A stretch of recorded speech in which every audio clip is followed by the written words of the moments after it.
Let's jump into problem 9.2a. We are bond investors yet again, but unlike problem 9.1, in 9.1, we were planning to hold the bond to maturity. In other words, we were going to buy the bond, take our annual or semi-annual interest payments, and then wait until the end, 5-10 years later, and get paid all that money back.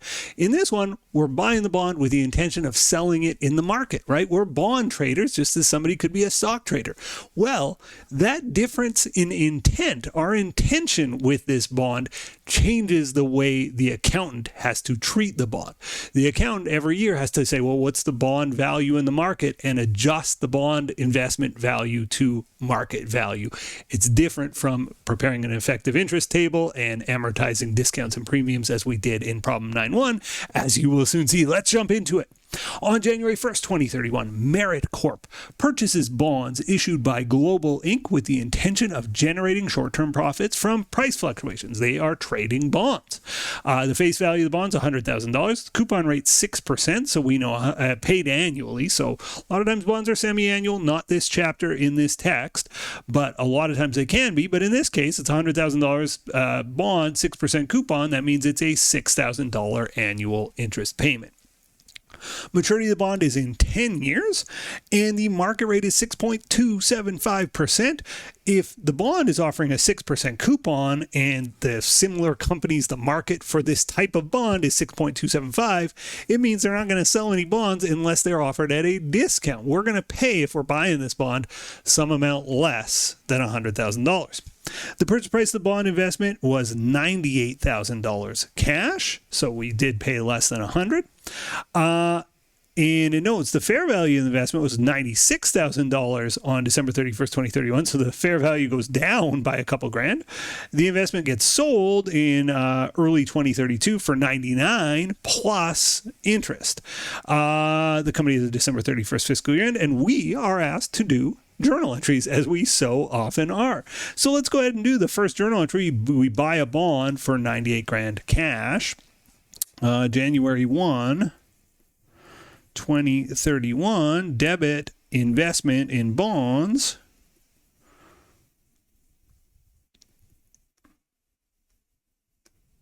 $98,000. And we're going to credit cash. $98,000. Okay, so journal entry 1 in the books, not a complicated entry. What do we have to deal with on December 31, 2031?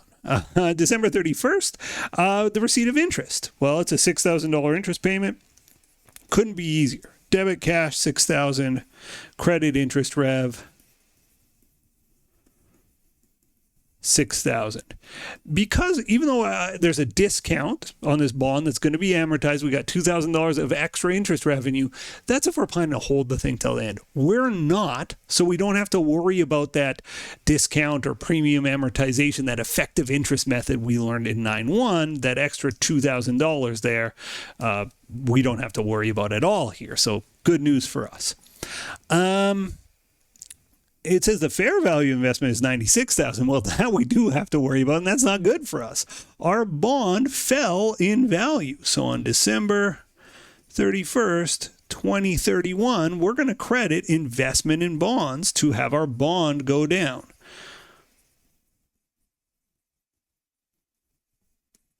Now, some textbooks, and I've got it handy here, I always forget the wording, they'll call this account fair value adjustment, and it's like a contra asset account, or it can be called an adjunct account if it's adding to it, but the idea would be you'd have investment in bonds minus fair value adjustment equals investment in bonds net.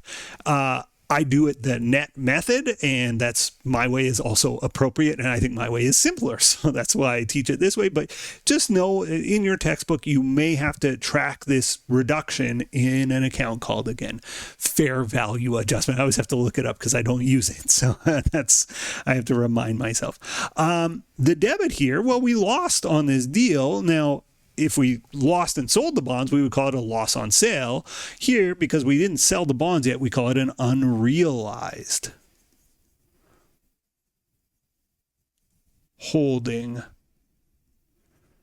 And I'm going to use one account, gain/loss. and it's $2,000. So we might have a unrealized holding gain in future years that kind of works against it. Okay, let's continue though. That's December 31st, 2031. And I think that's everything we need to do. And our bond is sitting on our books for 96 grand, right? When we list our assets, we list our bonds, our investment in bonds, we're going to say, oh, I have a $96,000 investment in bonds. Okay, so that's this, and this. Now we sell the bonds on March 1st, 2032, and it says we sell them for 99 grand, so debit cash 99 grand, but then it says plus accrued interest. So how much do I sell them for? Well, it's a $6,000 annual interest amount, so how much extra interest is on top? It's March 1st, so from December 31st to March 1st, 2032 is January, February, don't count March. It's 2 months. So 2/12ths of a year of interest, 6,000 times 2 divided by 12. It's $1,000 of interest. So I've got $1,000 of interest plus 99 grand. I'm going to get $100,000 out of this. So debit cash, $100,000. I would not expect in real life the numbers to work out so beautifully and evenly, but there you go. I got paid $100,000 for this bond. I found somebody else to buy it, right? I was trading. All right. Well, I also just said, well, we got $1,000 of interest revenue, so I'm going to credit interest rev. I'm leaving room for other debits and credits. I don't know if I'm going to need them, but there you go. Credit interest rev for $1,000. I got to get rid of the investment. The investment was 98, went down to 96, right? 98 minus 2. So the investment's on my books for 96. I sold it. So get rid of investment in bonds, and it's on my books for 96. Now the thing doesn't balance. I'm off by $3,000. What's the $3,000? Well, this asset was on my books for 96. I sold a $96,000 asset for $99,000. There's a $3,000 gain.